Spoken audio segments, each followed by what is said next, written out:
दोस्तों, जम्मू कश्मीर में उमर अब्दुल्ला सरकार के 1 साल पूरे हो गए। बड़ी अरमानों की सरकार है। हम क्यों कह रहे हैं कि अरमानों की सरकार है? इसलिए कि एक लंबे अरसे के बाद जम्मू कश्मीर में चुनी हुई सरकार का कयाम अमल में आया और उस सरकार को 1 साल पूरे हो गए। लेकिन जिस तरह से अपोजिशन पार्टियां, खासतौर से बीजेपी, पीडीपी, यहां तक कि कांग्रेस भी जो है वो उमर अब्दुल्ला सरकार पर हमले कर रही है। हमला इस बात को लेकर रही है कि उमर अब्दुल्ला सरकार आवाम की तवक्कुआत पर खरी नहीं उतरी है। लेकिन उमर अब्दुल्ला ने जो जवाब दिया वो काफी हैरान करने वाला है। उमर अब्दुल्ला आखिर ऐसा क्यों कह रहे हैं कि 4 साल तक हमें स्टेटहुड नहीं मिलेगा? ये उमर अब्दुल्ला कह रहे हैं, जो जम्मू कश्मीर के वजीर आला हैं। उनका यह कहना है कि अगर ऐसा हुआ तो डॉट डॉट डॉट तो 4 साल तक हमें स्टेटहुड नहीं मिलेगा। अब आप सोचिए, स्टेटहुड नहीं मिलेगा, यह जम्मू कश्मीर की आवाम का कहीं ना कहीं एक बहुत ही ज्यादा जज्बाती यह मुद्दा है। जम्मू कश्मीर की आवाम से मुद्दा जुड़ा हुआ है जज्बाती तौर पर। न सिर्फ ये कि स्टेटहुड बल्कि 370 की वापसी, ये भी जो पॉलिटिकल पार्टीज जो आवाम की भी जाती रही हैं, खासतौर से कश्मीर वैली में, और खासतौर से नेशनल कॉन्फ्रेंस जो उसने वादा किया था कि अगर हम इख्तिदार में आए, हम जीत कर आए, तो हम इन चीजों के लिए जद्दोजहद करेंगे, यानी 370 और 35 है की बहाली के लिए जद्दोजहद करेंगे। तो लोग ये कहते हैं कि क्या यही वजह है कि उमर अब्दुल्ला की पार्टी नेशनल कॉन्फ्रेंस, उनको इतना जबरदस्त मैंडेट मिला कि अकेले वो अक्सरियत की सरकार बन गई? अब सवाल ये पैदा होता है कि सरकार बन गई तो लोगों के सामने तो ये सवाल खड़ा हो गया कि भाई आपने जो वादा किया था आपने पूरे नहीं किए। आपने वादे किए ही क्यों थे? और आपने वादे किए तो उन वादों का क्या हुआ? एक तो ये मोटी सी बात हो गई। जो जज्बाती मुद्दे हैं, जज्बाती लगाव जिनसे लोगों का है, खासतौर से कश्मीर डिवीजन की बात हम कर रहे हैं, स्टेटहुड को लेकर के तो जम्मू कश्मीर हर तरफ लोगों की आवाज है कि भाई स्टेटहुड मिल जाता है तो अच्छा रहती है, तो एक कॉमन सी मांग है। और ये वादा भी है मरकज की हुकूमत का, वजीर आजम का, मरकजी वजीर दाखिला का ये वादा है कि हम रियासत का दर्जा वापस कर देंगे।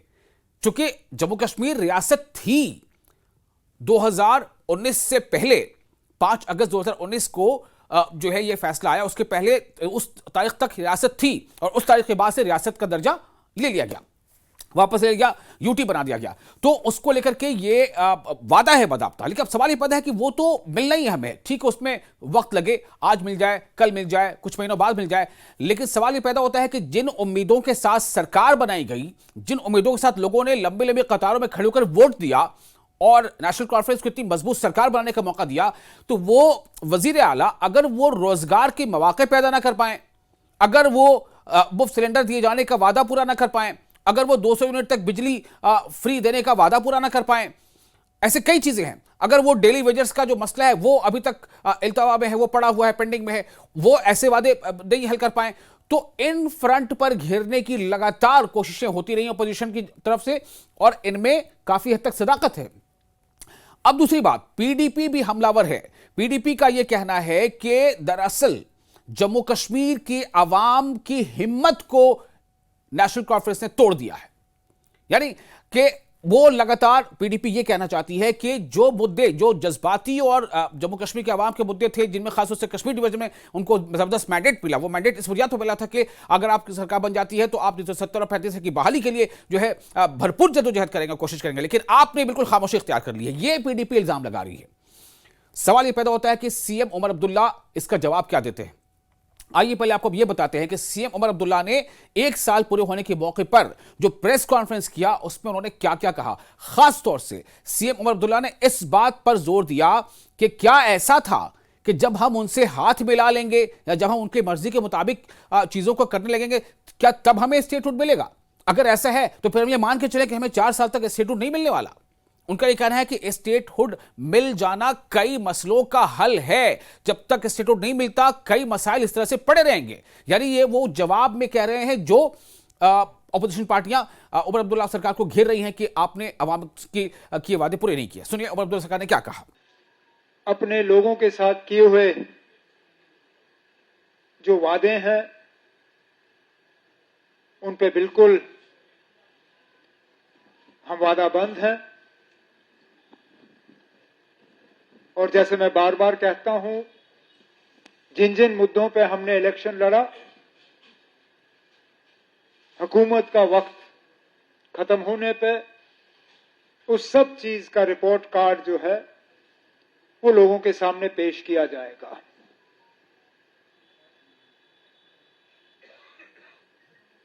यूटी के निजाम में काम करना एक अलग ही एक्सपीरियंस है।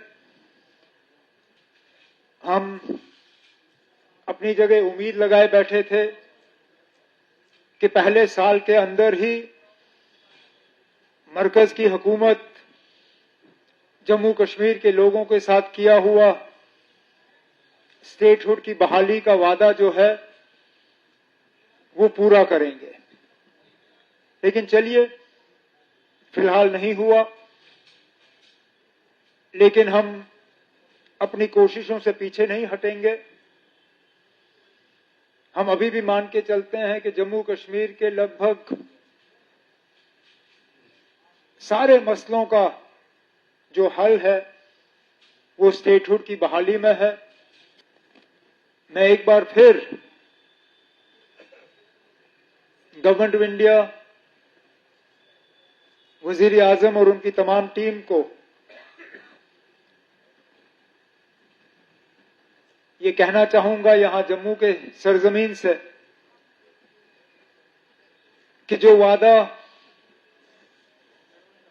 हम सबके साथ पार्लियामेंट में किया गया,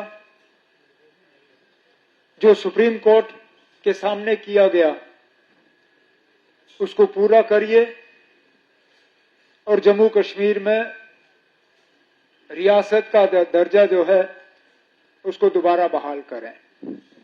तो सुना आपने उमर अब्दुल्ला ने क्या कहा, खासतौर से स्टेटहुड के मुद्दे पर। अब सवाल ये पैदा होता है कि बहुत सारे ऐसे काम हैं, बहुत सारे ऐसे मुद्दे हैं जिनका हल हो सकता था, जिनका हल यूटी के सरकार के तहत भी हो सकता है।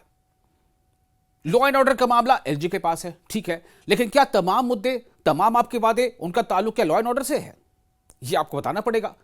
या तो आप बता नहीं पा रहे हैं, या फिर आप इतने कॉन्फिडेंट हैं कि जिन लोगों ने आपको वोट दिया है वो उन तक आप अपनी बात पहुंचा चुके हैं, या वो आपकी बातों से कन्विंस्ड हैं। सवाल पीडीपी ये उठा रही है कि ये जो मुद्दे हैं, चाहे स्टेटहुड का मुद्दा हो या 370 और 35 का मुद्दा हो, इसके लिए तो आपने बोलना भी बंद कर दिया, आपने बोलना तक छोड़ दिया है। इसका मतलब ये कहीं ना कहीं आप जो एक बड़ा वो जो आबादी जिन्होंने आपको वोट दी, आप उनकी हिम्मत को पस्त कर रहे हैं। ये पीडीपी वाले इल्जाम लगा रहे हैं। तो ये मतलब तू मैं कि तुमने ये किया या हमने ये किया, वो तो चलता रहेगा। लेकिन फिलहाल ये है कि लोगों की उम्मीदें सरकार से हैं और किस हद तक पूरी हुई हैं। उमर अब्दुल्ला के एक बयान को और आपको सुनाते हैं, आप सुनिए और अंदाजा कीजिए कि हालात अभी कैसे हैं और कितनी उम्मीदें लोगों से हैं। और सबसे बड़ी बात ये कि ये जो एक छोटा सा इम्तहान सामने आ रहा है, छोटा है लेकिन बहुत बहुत बहुत अहम है, नगरोटा और बडगाम, उसमें नतीजे क्या आएंगे, बहुत कुछ तय करेंगे।